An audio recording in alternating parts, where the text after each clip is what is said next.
Good evening, everybody. Welcome to another episode of Tuesdays with Story.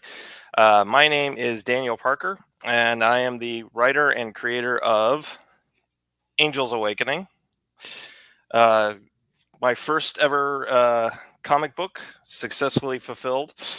And I'm also the writer on the follow up to that, which I have a very good and very cool announcement to make, or an exclusive for everybody to see right here, right now. Oh So, my God, are you serious? yeah, yeah, Uh, yeah, here it is. like the very start of the podcast, and somebody calls me right away. Oh, jeez.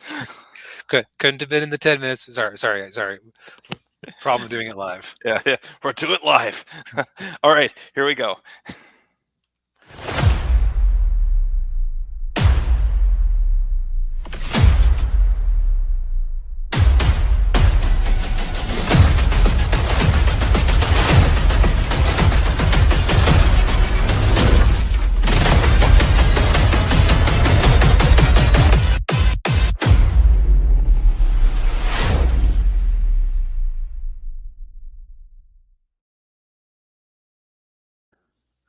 There it is. Man, there were some awesome panels in there, like the one where just running the guy through. Oh yeah.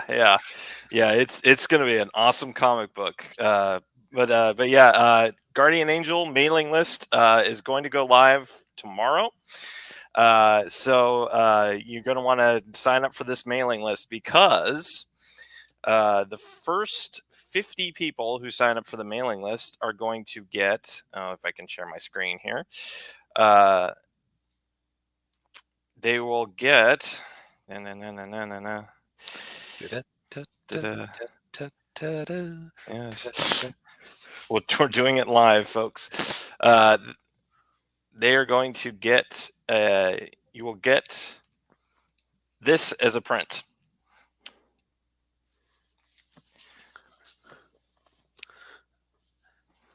So and that's, yeah. Yeah. So it's the idea that they like knocked somebody to the ground and he's looking up at him. So yeah, something like that. So, but yeah, and like I said, this is for the first 50 people who sign up for this, and if you back a physical tier, you'll get this as an art print. Nice. Yes, and on top of that, everybody who signs up for the mailing list, you'll be able to get access to a secret tier where you'll be able to buy this cover here. Oh, the Virgin cover? Virgin cover, yes, with a very cool little color filter that Bogdan put on there. So Very exciting. yes. So again, be on the lookout for that. If you follow me on Twitter, I'll make the announcement there. If you don't, I'm at Daniel_Parker63. So that is that. So all right. Turn it over to my partner in crime here. Hey everyone. So usually I promote one of my Kindle books. I'm going to take a different tactic this time. So one of the things that makes it so I can afford things like, say, book covers, advertising, and things like that is my Patreon. Because as Microsoft, Netflix, and many other companies have noticed, we're better off having like a smooth or smoothing out our income. So I'm going to go ahead and grab control here for a sec. Alrighty. Da-da-da. And we'll just say it will be in here. All right. Okay, so my Patreon is DB Fastbinder. Why would you want to become a patron? Because you get access to my stories about a month before the chapters go live on the various sites like Royal Road and Reddit.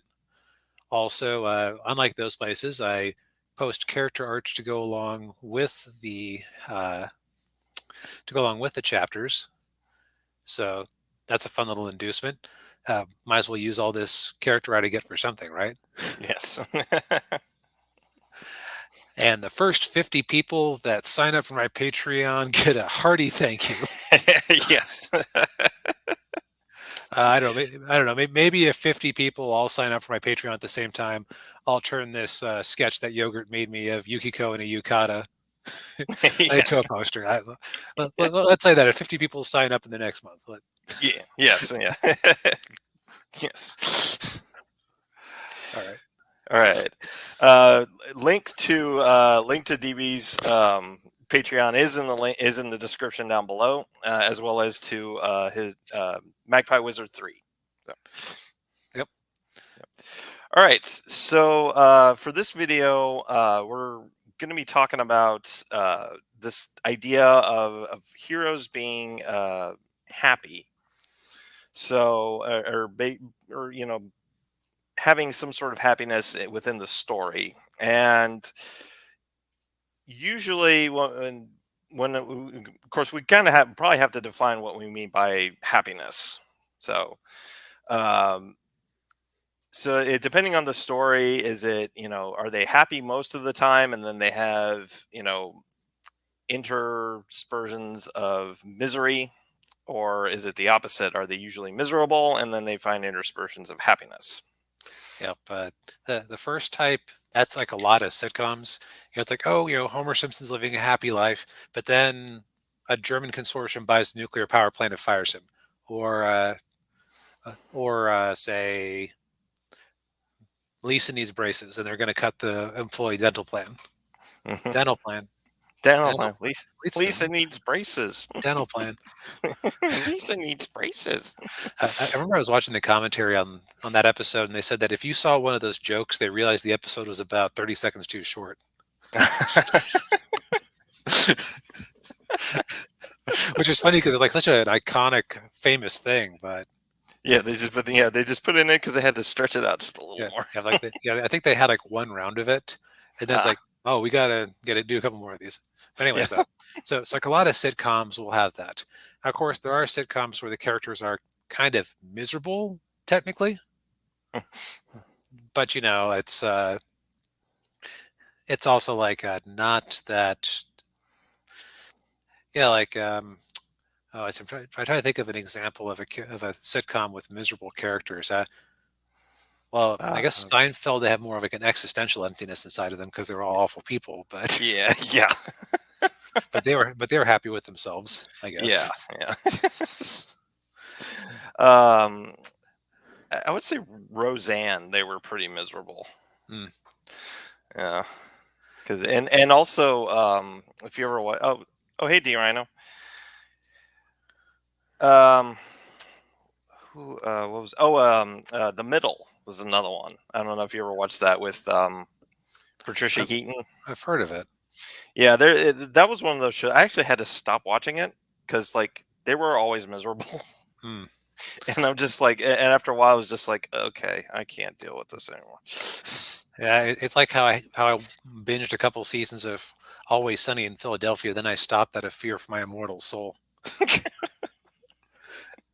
it just felt greasy after I was watching it for too long. Yeah, yeah. I can see that. Yeah. So anyway, I started blasting. Yeah, so I'll just enjoy the memes. Yeah. Uh, So, and when we say happiness, I think what we're really referring to is like a lasting happiness.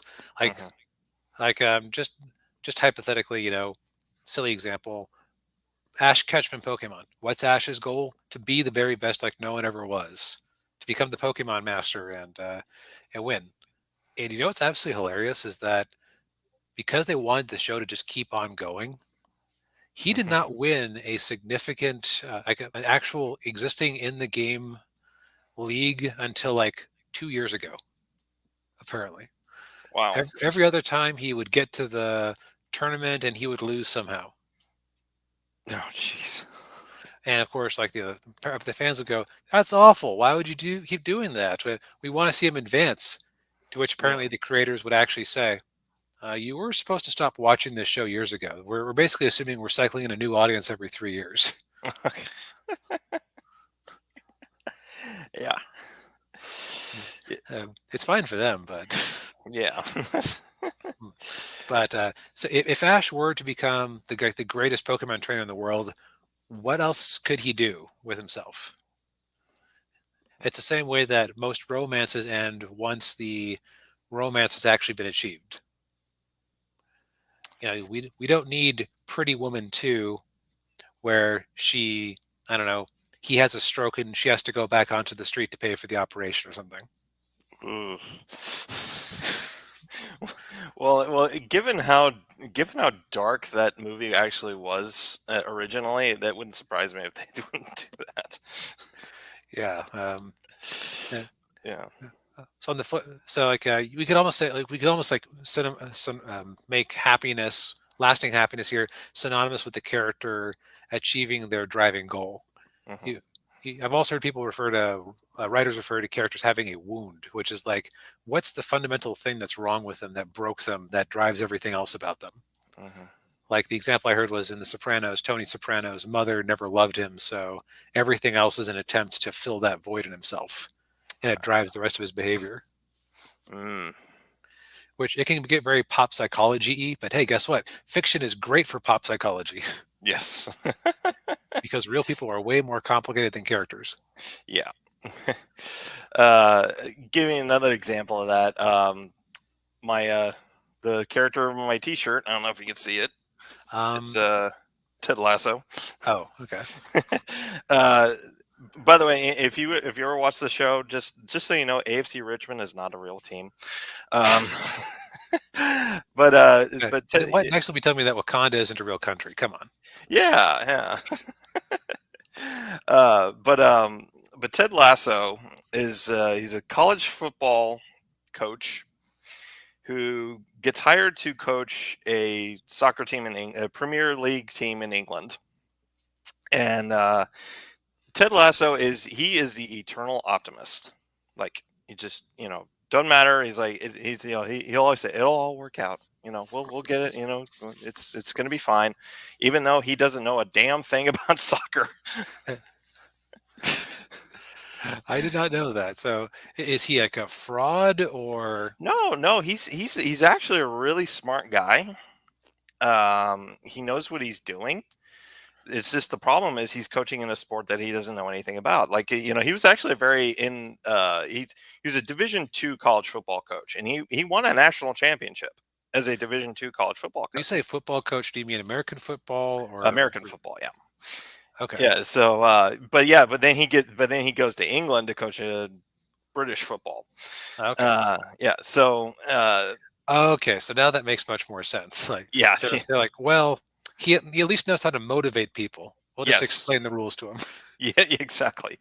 Exactly. And so, but Ted, I mean, he's got a lot of stuff going on. He's Mhm. when you mentioned something that's broken in him. Well, in the second season, you find out that his father self-deleted when Mm. he was a teenager, and so he's never really come to terms with that.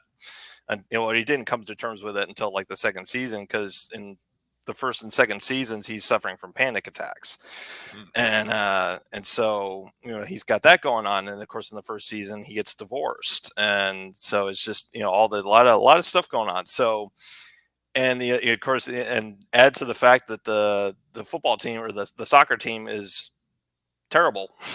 They're a horrible team, and the first season they get with so in England they do things really with their soccer leagues. You have the Premier League, and then you have a league right below it.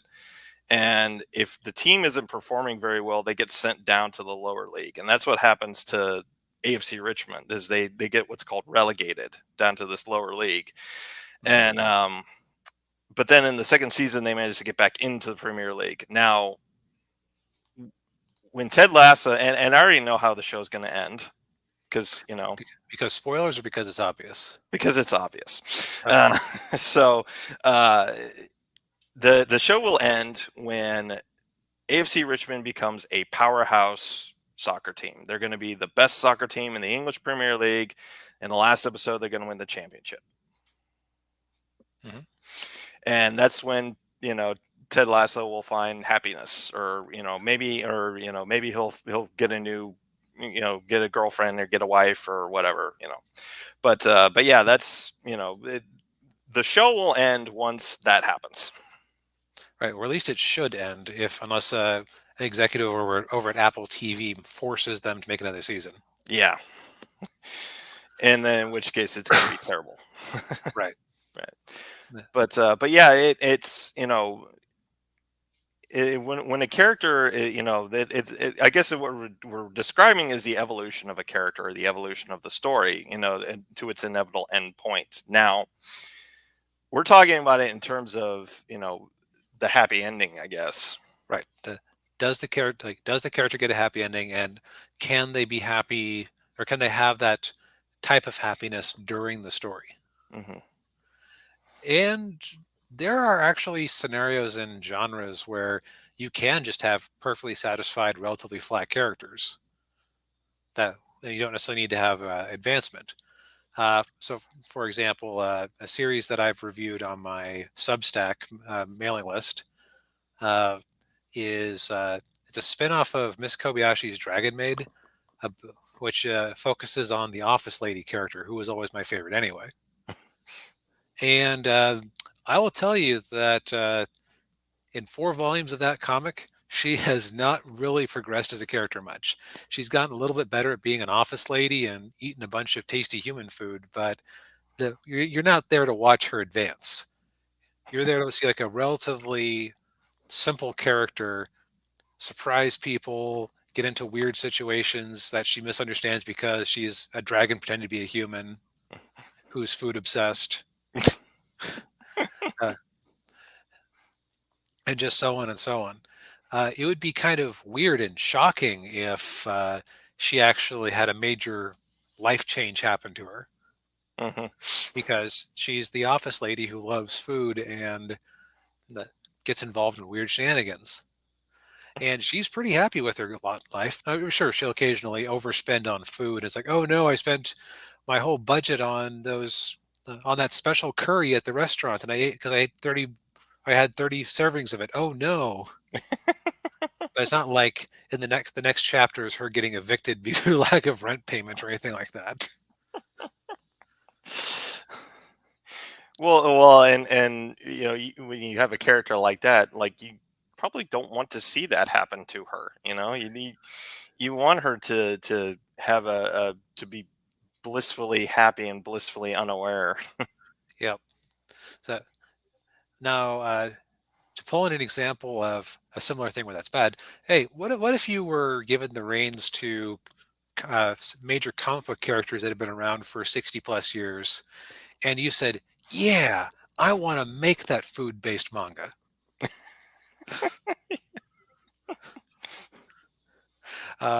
There's like been this huge uh, epidemic in Marvel and DC comics of them taking team books and going, you know, it's really old hat to have the X-Men suit up and go save the Mojoverse or whatever. You know what that we should do? We should turn X-Men into like a boring version of Game of Thrones without the tits, and, and have characters like have political maneuverings at the dinner table over and over and over again. Uh, and you might say, "Well, that isn't technically them achieving their happiness." Like, I don't know. I'm pretty sure it's the writer living out what they would like. It's like there are some writers where you realize it's kind of sad being them, Mhm. because it's like, oh my god, this is what they imagine having friends is like. There's a line from G.K. Chesterton where he was saying, to a 10-year-old, if you tell them the story, little Tommy walked across the room, opened the door, and there was a dragon outside. That'll impress them. But to the 4-year-old, if you tell them little Tommy walked across the room and opened the door, that would impress them because they're 4. Like that's some next level stuff for them. And Yeah. then if you told it to a 2-year-old, they'd be impressed that little Tommy just walked across the floor to the door. Um, uh, there are some people. It's like, oh man, that's all you want is just somebody to have dinner with and talk with. But you spend all your time on Twitter, so you're inherently unable to deal with people. Yeah, yeah, it's a little too much uh little too much, probably a little too much self therapy going on there for the writer. Yeah. So you take something that's designed to have ongoing drama and stakes, and instead it's just like, oh man, it sure is great to be on the mutant segregation island with the people who think like me. Yes. Living in your little bubble. Yep. Oh man, the bubble's great. People don't disagree with me there, and if they do, I get to call them a bigot.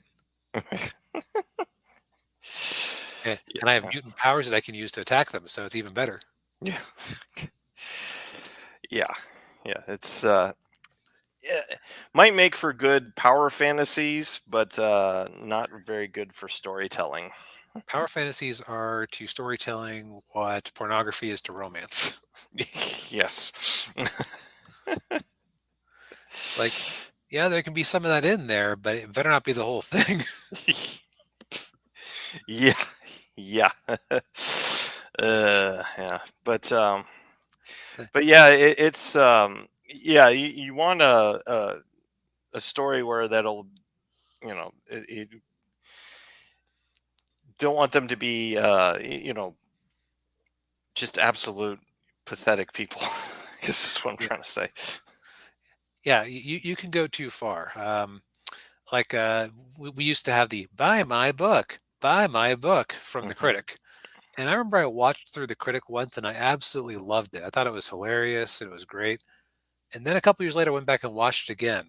And I realized the character of Jay Sherman, like they went a little bit too far, making him pathetic and unlikable. Hmm. Which like it was funny the first time, but the second time around, I just felt bad for him because he was like the slowest man in the world, and he was the heaviest man in the world, and he was the smelliest man in the world. The So most annoying man in the world, and yeah, yeah, yeah, yeah. Well, like he literally took days to jog a marathon yeah, because he was so slow. yeah, yeah, and yeah, well, yeah, the gag kind of went on just a little too long. Yeah. Yeah, and they tried to kind of make up for it a little bit, and I think in the second season when they gave him a girlfriend. Oh yeah, I kind of vaguely remember her. Yeah, I think she was from the South. I want to say Tennessee Yeah, or someplace like that. Yeah, and that sounds right. yeah, yeah, yeah. They actually had a character in there that didn't mind being around him. Yeah, yeah, you could definitely go too far with it. Hmm. Now to kind of go back towards the original, like where we were going originally, because I think I may have sidetracked us again. My apologies. It's okay. Uh, so characters achieving happiness. So like we've defined happiness in this case as the character has achieved their goal or they've fixed the wound in them. Hmm.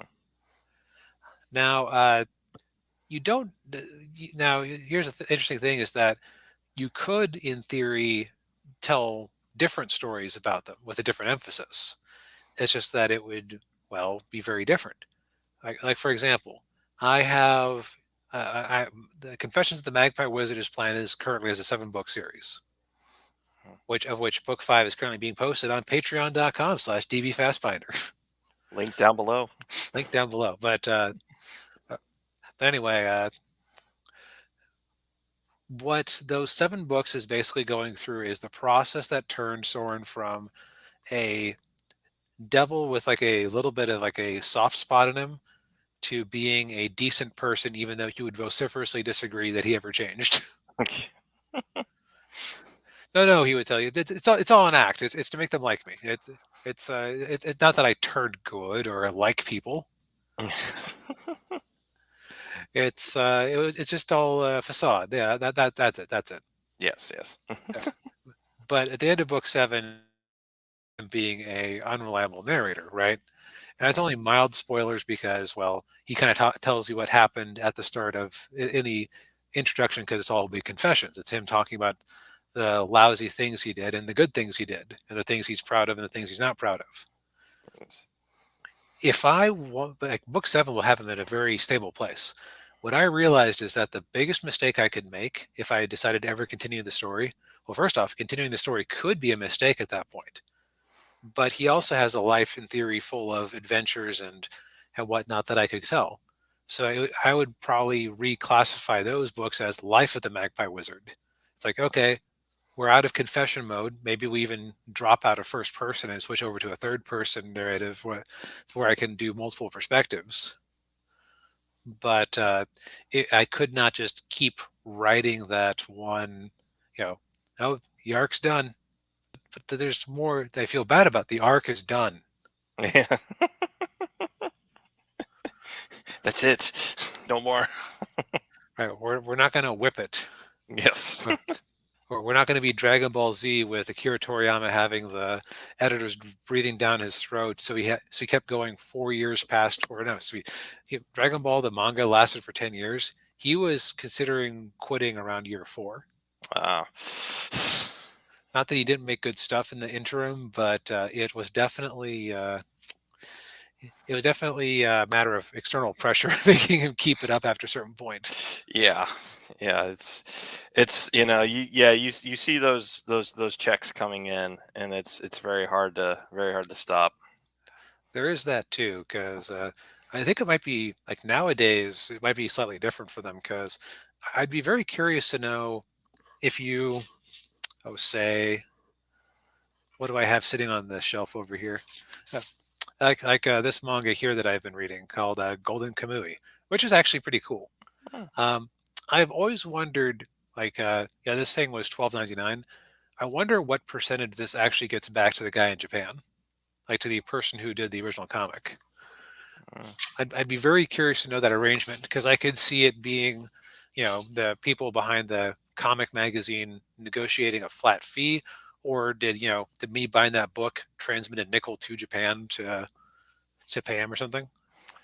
Yeah, that's a good question. I don't know much about Japanese copywriting laws and licensing and all that stuff. So Uh, But in theory, if Dragon Ball had come out today and was successful, there have been some series that stopped surprisingly soon, and I think part of that is the example of some of the series that burned out, like Bleach and Dragon Ball. That the editor's going, okay, I guess we got to let the Golden Goose recharge occasionally. yeah, Uh, but it's also, I think that the ways that a series can monetize itself have changed enough that maybe for the maker of Demon Slayer, for example, unexpectedly stopping after 21 volumes Mm. uh, can be nice and lucrative because it's such a big international hit. hmm yeah, and and of course if you're like why is One Piece still on? Because he isn't done yet. I Yeah. know people who like that series, and they would tell you that the quality has never dipped. Mm. I've that is it is such a monster at this point that the thought of me of trying to tackle it just I don't know if I could do Uh, it. Maybe if I like had a serious injury and I was in the hospital, Mm. I could get myself like a $2 subscription to the Shonen Jump Online app, and that could be what keeps me sane, or Yes. or makes me snap finally. Either way. Yeah, either one. Yeah. Although I think Fairy Tale's done, isn't it? Yes, he's moved on to another series called Eden Zero, Okay. which is actually pretty good. Yeah, I've heard good things about that. Yeah.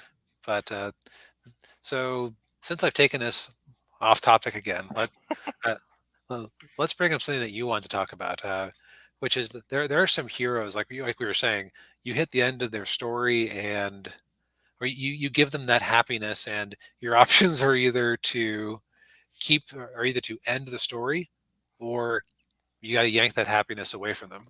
hmm And I believe there are two examples you gave. One, the spider, one, the bat. One the spider one. Yes. So for those of you who if you've seen Spider-Man No Way Home. Won't be new to you, but if you haven't, some light spoilers here. La la la la. uh, I'm, uh, I'm, I'm up here in lockdown Adonia, aka Washington State. La la la. yeah. Well, if you read the comic books, then you probably know about the One More Day story arc. They kind of do that in Far From Home. Now, uh, Uh, I think technically what you're referring to is Brand New Day. brand new. Okay, okay, yes. So brand new, yeah. So they did Brand New Day, and so the idea I had is like, can Peter Parker ever achieve some sort of happiness that many of us strive for? A spouse, or significant other, um, a normal, stable 9 to 5 job, a house, kids, maybe a dog or a cat. Is that something Peter Parker can ever have? Mhm. And the the day that he would have that is the day he would stop being Spider-Man. That was actually an issue they ran into in the 90s. They had a storyline where Mary Jane was pregnant, and it was one of those things where it happened, it was canon, they couldn't ignore it. But I think it was Tom DeFalco, who was one of the major writers and creators at the time in the Spider-Man group, was like, well, the trouble is that if Spider-Man has a daughter or a son, suddenly he has a greater responsibility and he's going to hang up the webs. Hmm. And so the daughter was born and she was kidnapped and never addressed again. And they gave to give Tom DeFalco a apology. They gave him the Amazing Spider Girl series, or Sensational Spider Girl, whatever that was called. uh, Yeah. If you ever, apparently those things sold like hotcakes because they actually had this smart idea of making manga-sized editions and putting them in the kids sections all over Barnes and Nobles. well, whatever works. And they were pretty good. They were pretty good comics, actually. Like, it was set 20 years later, and it was about their daughter Mayday Parker doing stuff. Yeah. But that was like a serious problem. It's like there are characters who you could give a son or a daughter, and that wouldn't necessarily change what they're about. Like, I think Captain America, you could give them a kid. Hmm. Thor, if you have Thor marry some sort of fantasy character, like, oh, he marries Lady Sif, and oh, Lady Sif is looking after young ones in Asgard, and mayhap he can occasionally visit when the problems of Midgard doth not trouble him. Yes. Uh, Yeah, and I'll throw in another one, and this would be like Avenger, with the MCU, but with Tony Stark and Pepper Potts. They finally got married. They had a daughter, but then he dies, and so that whatever happiness they had for that 5 years, when they were married, and then they had the kid, just yank. Yeah. Yep. It's like it's almost like sometimes in stories, it's like you have this like happiness threshold, and like the bar is set at different levels depending on the genre and the writer and everything. If you get over Yeah. that level, it's like, oh, you hit the ceiling, and now you guys got to take a steep spike down. Exactly. Yeah, yeah, and conversely, like with Spider-Man, where if he ever became domesticated, in a way of putting it, same thing goes with Batman, Bruce Wayne. If if Bruce Wayne ever just decided, he finally wants to marry Selena Kyle, or he wants to marry some other woman, Not and Batgirl. not Batgirl. No, Sorry, Bruce Tim. no. Go write your erotic fan fiction somewhere else and don't pollute existing stories with it. Yeah, yeah, yeah, yeah. Yeah. But yeah, if he decides he wants to settle down and then have some kids, and they grow up in Wayne Manor and all that, he wouldn't be able to be Batman anymore, Hmm. because as the kids might get older, and they'll be like, hey, why does Daddy always go on at night? Like, what's he doing? Why is Daddy always so sleepy in the morning? Yeah.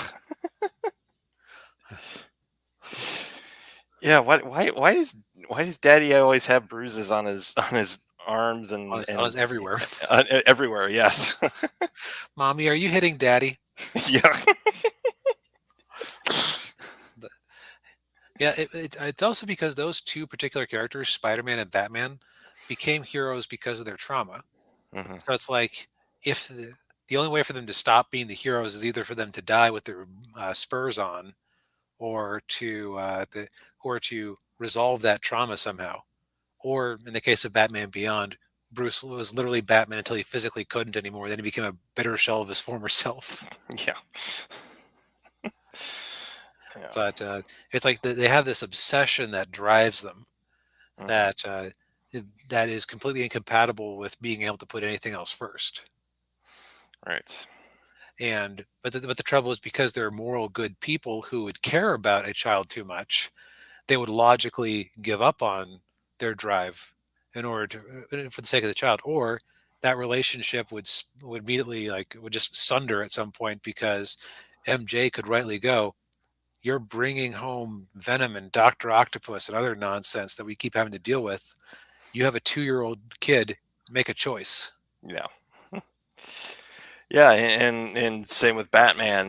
Bruce Wayne. It's like, oh, you're bringing Joker and Penguin and Riddler and all these crazy people. Like,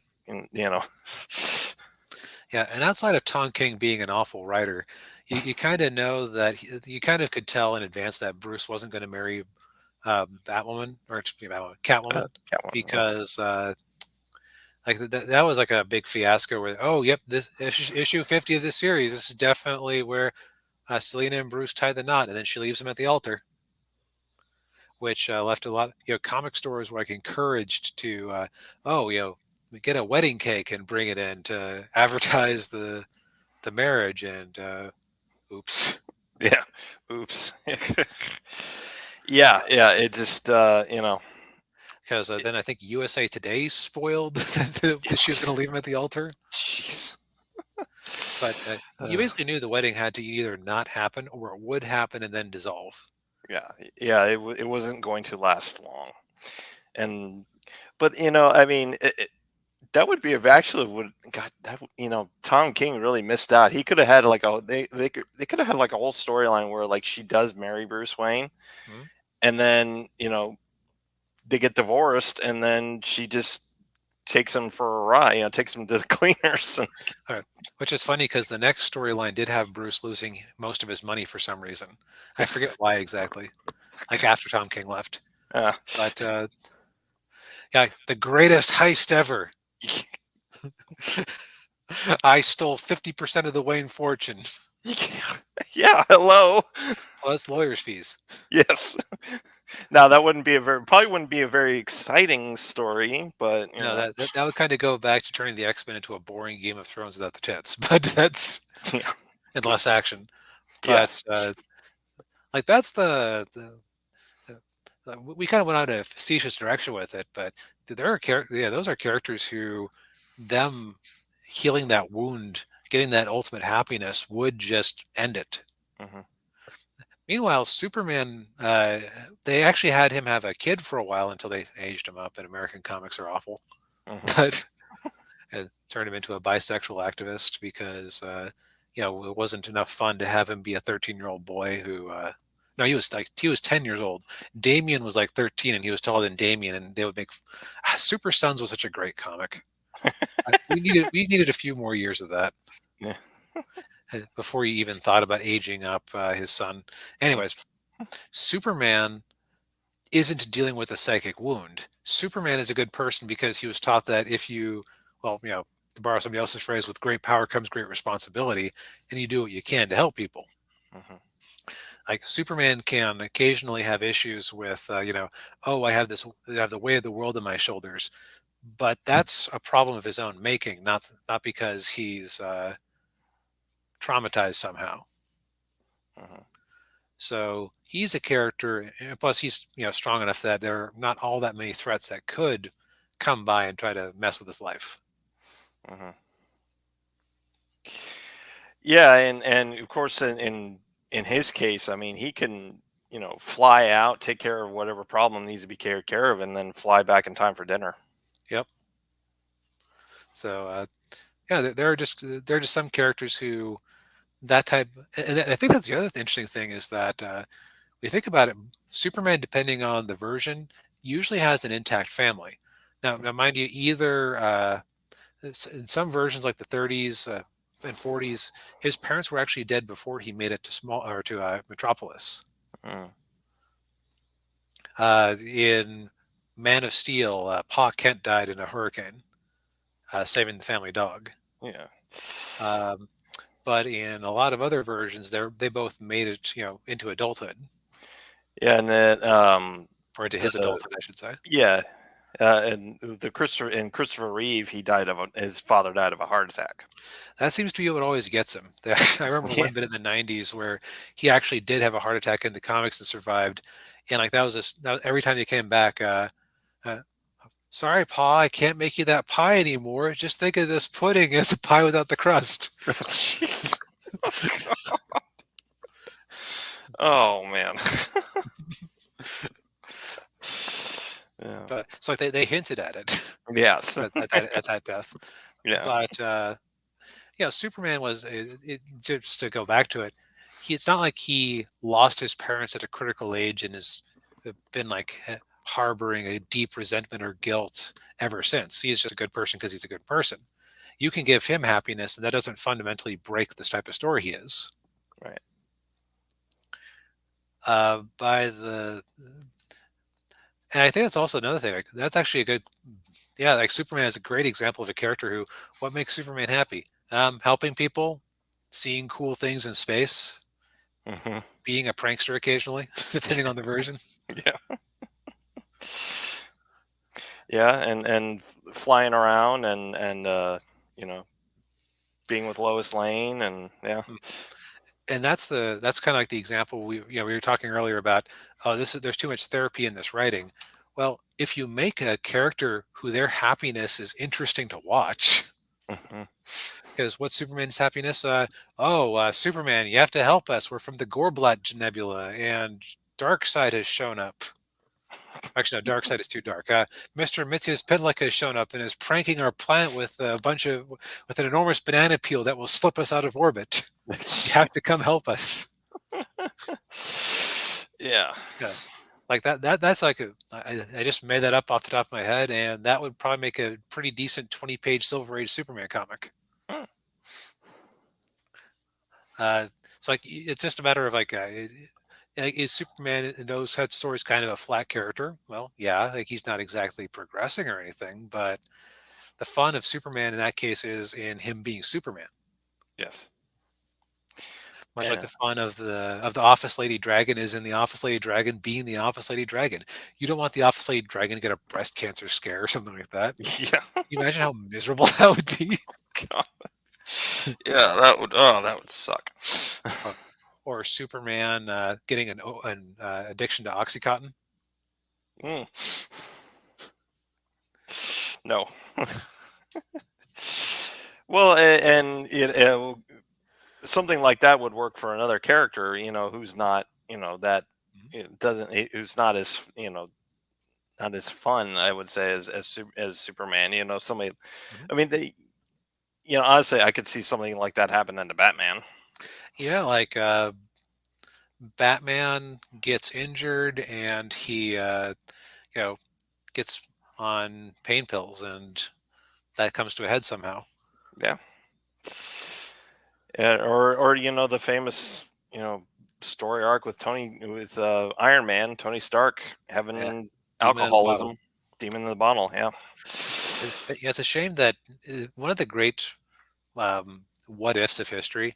So like, those first few Marvel movies were made under Paramount instead of Disney, Hmm.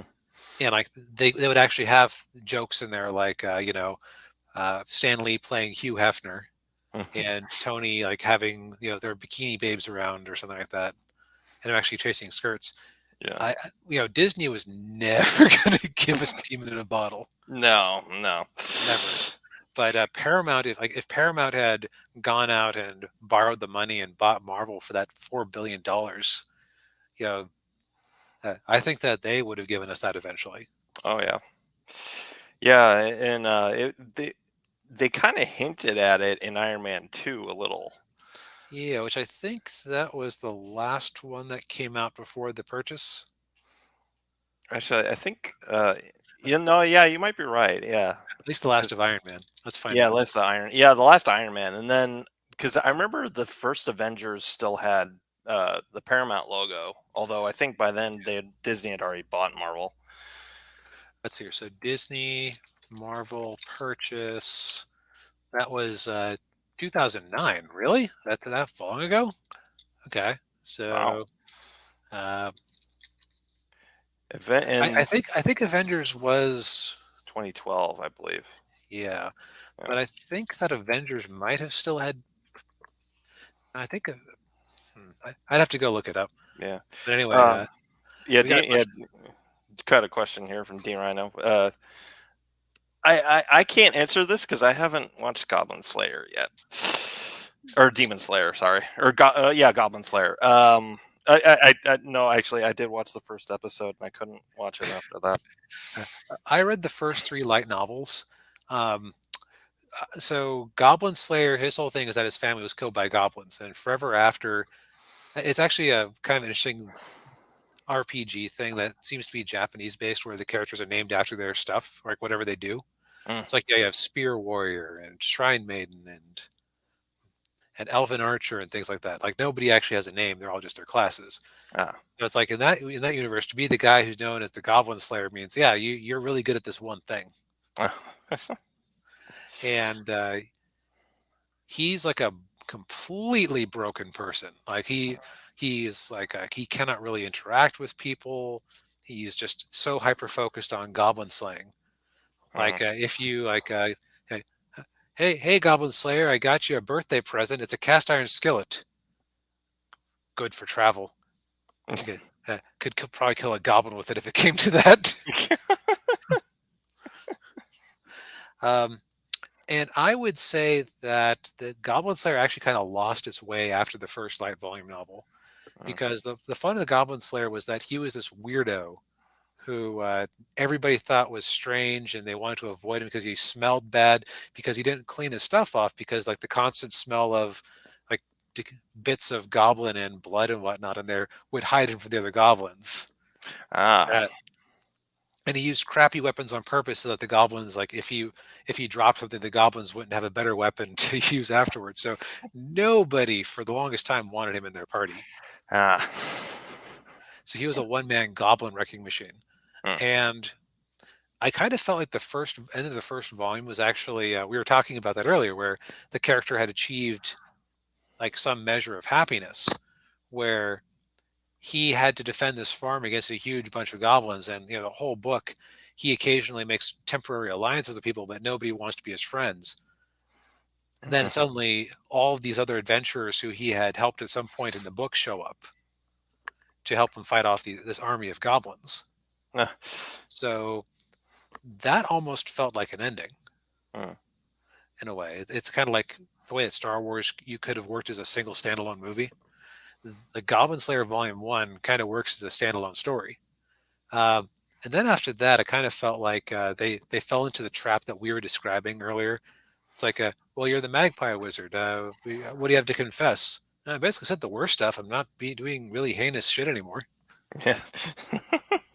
For the Goblin Slayer, it's like, so what adventures are you having now? Well, I have like 5 girls who all like me. I may be exaggerating by one, but it was either 4 or 5. And volume 3 was about them all trying to take him on dates to some harvest festival, and him just being weird and awkward. But it's like okay. I know that I mean he fought and killed some goblins who tried to invade the harvest festival, but it's like the drive wasn't there Uh, anymore. Like it was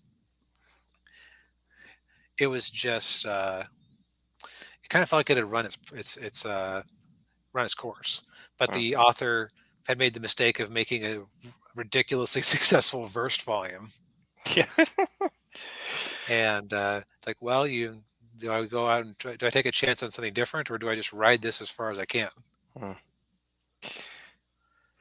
Yeah, that's it's always always the challenge, or the it tends to happen, when you get something like that, and then you think you've told the story that you want to tell, and then it's like, no, we want more. Like, okay, we pull something out of my butt here. The Goblin Slayer has to now. Book two did actually have a story where they were like going to this underwater temple or whatever. Hmm. That sounds kind of interesting. But book three is like, okay, this is just a series of dating sim scenarios with the Goblin Slayer, and he went on a mini date with all four or five of the girls who liked him, one at a time, back to back. Back to my couch. I could not tell you if volume four corrected things because I was like, you know what, I think I'm good here. No, that's it. No more.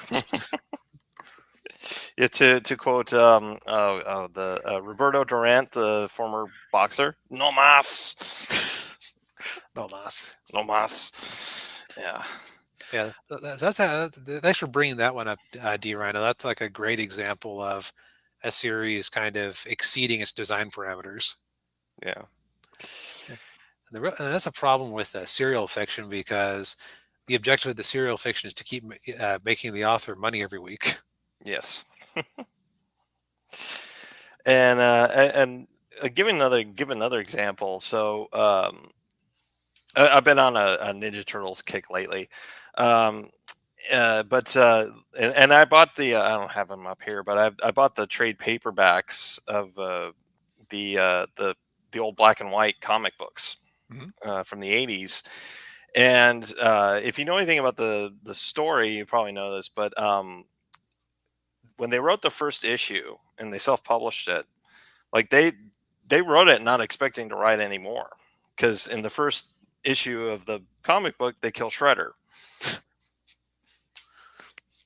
Yeah, like, it was just like a Daredevil pastiche, Yes. making fun of And Frank Miller and stuff. yeah, yeah, exactly, yeah. And so they did that, and then but then the comic book was a big hit, so they're like, oh crap, what are we gonna do?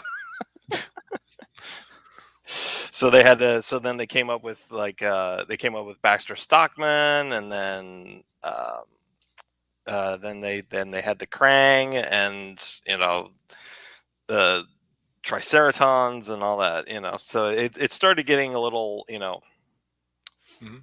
farcical, I guess, but it still had that dark tone to it. Right. Just if they had gone in planning a 12 volume or 12 issue series, they probably would have held off on killing Shredder for a little bit. Yes. uh, but uh, but yeah, so I think what we're kind of driving towards, and I kind of got the idea for this topic because I was thinking about a class I took in college. It was American literature class, and I remember the professor in the class talking about the American hero.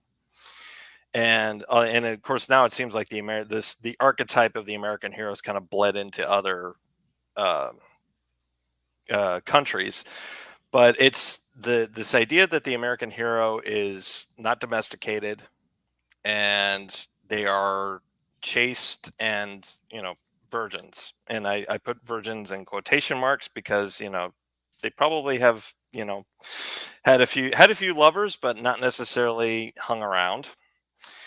And and that's largely because of what we've been saying this for the show, that once they hit that point, they're really not in that, depending on the hero, they're not really in that you know heroic state anymore. Now they're just kind of, they're your average everyday person. Yep. And that's the other, like another example of that was in The Mandalorian, where in episode 4, it's like, oh, is he going to stick around on this planet with this nice older lady and her kid? Of course not, because because that would be the end of the show. Yes. He would be the rice paddy farmer. Yeah.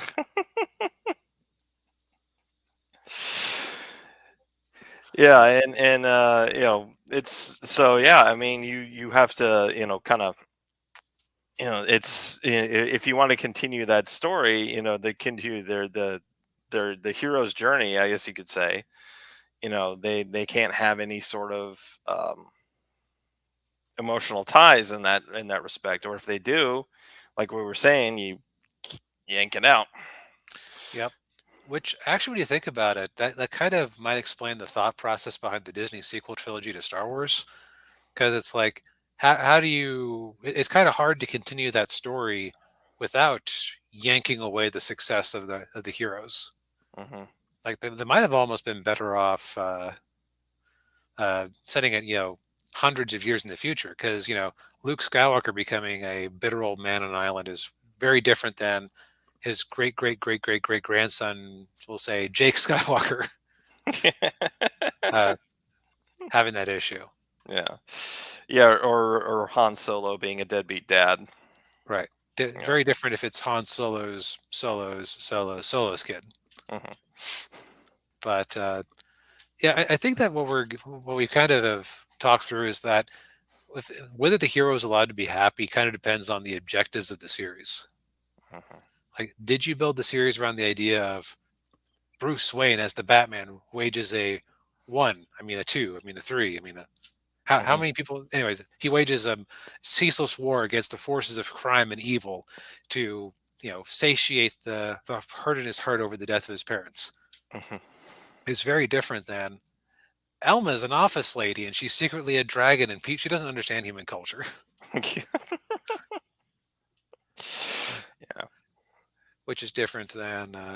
Although like one last one I wanted to bring up was the ending of the King of the Hill series. Oh yeah. So that series, like, what was like one of the driving aspects of the show and the narrative? That boy is right. I tell you what. Yeah. He and his son Bobby never saw eye to eye. So how do they end it? Bobby becomes, and this is Texas because this was a thing. Uh, he joined the middle school beef grading club, and they were having beef meats. And because his dad sells propane and propane accessories and loves grilling, it finally gave them something to bond over. And the end of the episode was them having a big barbecue for everybody on the block, which basically closed out the show. So it's like, yeah, were there conflicts out of that? Sure, but if you're ending an episodic show, that's actually a good beat to end it on. Is you've resolved at least temporarily resolved one of the underlying things that the son and dad don't get along with each other. Hmm. You finally get something to bond over. Yeah. Yeah, and I would I'll throw another and I kind of wish I had watched that episode because I was never really a King of the Hill guy. It was I've lived in Texas off and on for a good chunk of my life, but um but give another example, and it's a sitcom, but with Frasier, how Frasier ends. For those of you who are curious, so uh, his brother Niles and his dad's physical therapist. They're married, and then they have their first kid. Um, the dad remarries, and so now Frasier has the whole apartment to himself. So his dad's not there anymore, and he's moving on, and he doesn't have his brother isn't really hanging around all that much, and so now he's got his whole apartment to himself. And he got rid of his dad's uh, beat up old recliner and all this, and then but he doesn't really have any happiness because he's alone, and that's one of the driving things in the show was him trying to find love. and and throughout the show he had various girlfriends, and Mhm. of course none of it ever worked out. But then he might have actually, in the last couple episodes, may have actually found the love of his life, but then she moves to another city, Uh, and that's the last scene in the show, is him flying to that city to see her. okay. And Yeah. it's like everybody else has gotten their happiness. You that's a clever that's a clever thing there because it leaves enough wiggle room that you could have come up with another season with him in that other city. But Right. it also, you know, he's found the thing that would make him happy and he's gone to it. Yes. A, a rare example of them thinking past the, you know, well, executives are crazy. So, Yeah. but but yeah, I mean, go back to King of the Hill. Maybe one day they'll do a revival of the show, and then mhm. we're right back to that boy ain't right. Well, if it's 20 years later, that man ain't right. I tell you what. Yeah. Oh, Dan. Oh dang. Okay. I will say, like, I did watch a few. Sorry to skid talk here. I did watch like a few King of the Hills, but did Dale ever find out that Dale Jr. was not his? They came very close a few times. Uh, But it's one of those things where, like, he so clearly would have to put two and two together that yeah. uh, that it's clearly like unless you assume some sort of so the more logical explanation is that okay, there's a few possibilities. One, Dale's a complete idiot and it would never even occur to him because he's so trusting. Mhm, Two, uh, Dale knows about it but chooses to he'll overlook it because he does love Joseph and his wife. mhm. Plus, the greatest revenge is living the life that John Redcorn wanted. He Ah, cares so. This is me making something up, but yeah. John Redcorn cares so much about family and his tribe. Stole his tribe. He stole my wife, but Yeah, I stole his trap. yeah. Uh, Third possibility is that it turns out that yeah, I don't know that we ever met Dale's mom. We met his dad, who was white, but for all we know, maybe his mother was Native American. That was just the recessive genes coming out. So John Redcorn tortured himself over nothing. Yeah. Okay, Joseph. Okay, I couldn't remember. Okay, Con Junior was the one. Yeah, Yeah, yeah. yeah, yeah. Uh, But all right. Well, looks like we're at the end of of the show. Unless anyone else has any other questions for us, yep. might as well bring it to a close here. Any final parting words, DB? Let's give people like 30 seconds for a question. Oh, okay.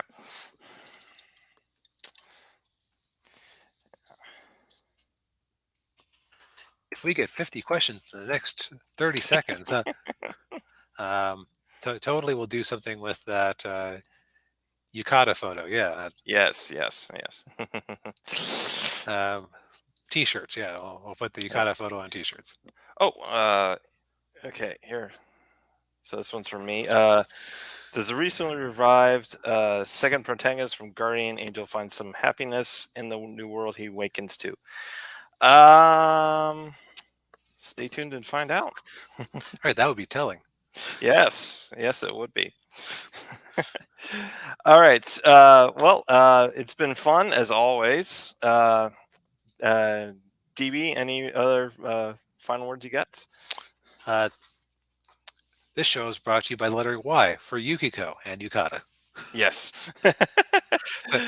This will never appear in the series itself, but that's okay.